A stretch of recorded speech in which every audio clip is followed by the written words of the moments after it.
Hi there. So I'm going to make a video about parts of speech, and I want you to take notes, or you can do 11 flashcards. So we will have the part of speech, the definition, and some examples.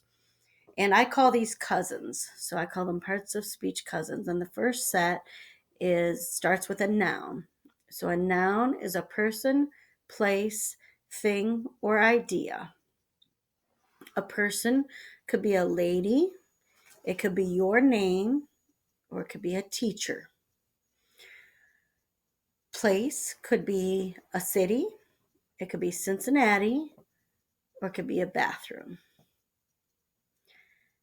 Thing could be a desk, a dog, it could be a mink, a fink, or a skating rink. A fink is like a snitch.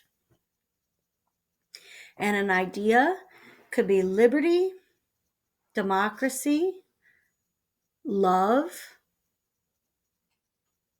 or what's the other one? Theology.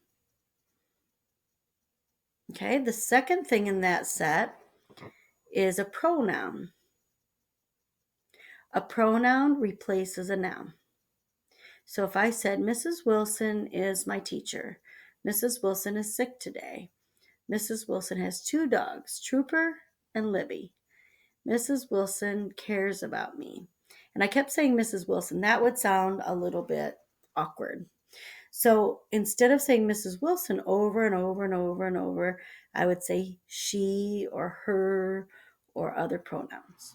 So pronouns are like her, him, she, he, we, they, them, us, and they are words that replace a noun. The third and last example in that cousin set is what I call them, is an adjective. And an adjective, it explains a noun or a pronoun, or it describes it. So like hairy, scary, ordinary, tall, short, thin, thick, fat, smart, stupid, curly, straight. Anything that would describe a pronoun or a noun is an adjective. Now, what I would do is I would take a highlighter and I would highlight a noun, a pronoun, and an adjective. I would highlight those all the same color because they're one set. Okay, the next thing is an action verb. An action verb shows an action. So like jump, skip, run, even like sleep, snore, love, the action of loving. It could be like dribble or shoot, pass, score. Any of those are action verbs. The next one is a being verb, being, being verb. And that shows that you are alive or you exist, or you were alive or you did exist. Okay, so like be, am, are, is, were, was, am, been, have been. All of those are being verbs. And finally, adverb, adverb, shows how an action is done. So, how did you sleep? Soundly or restlessly. How did you score? No, I don't know that one. How did you jump? High or low? How did you run? Fast or slow?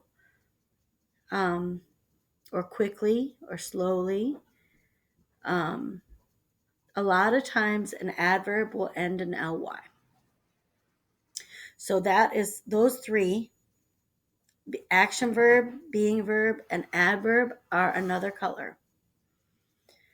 Then we have conjunctions. And conjunctions, the first one is coordinating conjunctions.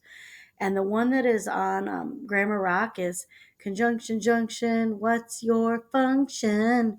And that has trains that connect words, phrases, or clauses. So that's the definition, words that connect words, phrases, or clauses. And that's the fanboys. So if you write fanboys down vertically, it's for, and, nor, but, or, yet, so. For, and, nor, but, or, yet, so. For fanboys. That's the coordinating conjunctions. When we think of a conjunction, that's what we think of. And that's the easiest. The next one is the hardest parts of speech, and that is a subordinating conjunction. So you're going to have to hang with me here. If I said, because I am sick, I stayed home from school. I have this on the wall, some variation of this. So if you look up on my whiteboard, you'll see this. Because I am sick, I stayed home from school. Okay, I stayed home from school is the sentence. That's a simple sentence. It's a main clause or an independent clause. Because I am sick is an independent clause. I'm sorry, it's a dependent clause or a subordinate clause or a fragment. Okay, so a subordinate clause always starts with a subordinate conjunction. So because I am sick is not a sentence on its own. The word because is a subordinate conjunction and it starts a subordinate clause. All of that is on my whiteboard and you can write down those notes. That's the hardest one. Finally, the last conjunction is adverbial conjunction. Those are not needed to make a sentence, but they make your writing more sophisticated. So in middle school, we called those transition words, like so, first, secondly, finally, in conclusion, therefore, thus, finally, furthermore. There's a commercial that says, ergo, I bought you a falcon. We never use our ergo, but that's a really funny commercial. So ergo, I bought you a falcon. Ergo is an adverbial conjunction. So I call those lawyer words. We don't need them, but they make your writing more sophisticated. So those three, a coordinating conjunction, a subordinate conjunction, and an adverbial conjunction, those are another color. Finally, we have two more. And I say, hey, can I come over? Because hey is an interjection. An interjection is an emotion word. It's followed by an exclamation point or a comma. And it's what you say if you stub your toe or if your team wins or loses. So, yes, all the cuss words are interjections, but we're not going to talk about those. So it's like, hooray, boo, ouch, oh, yes, man, shoot.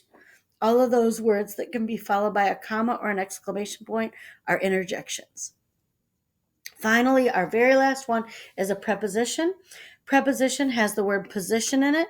Preposition shows position or location.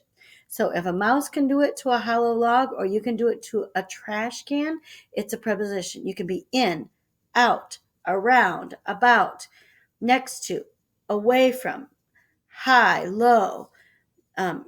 All of those words that show position are prepositions. So, hey, can I come over? Hey and over are our last two. Hey is an interjection. Over is a preposition. So, hey, can I come over? Those are your parts of speech.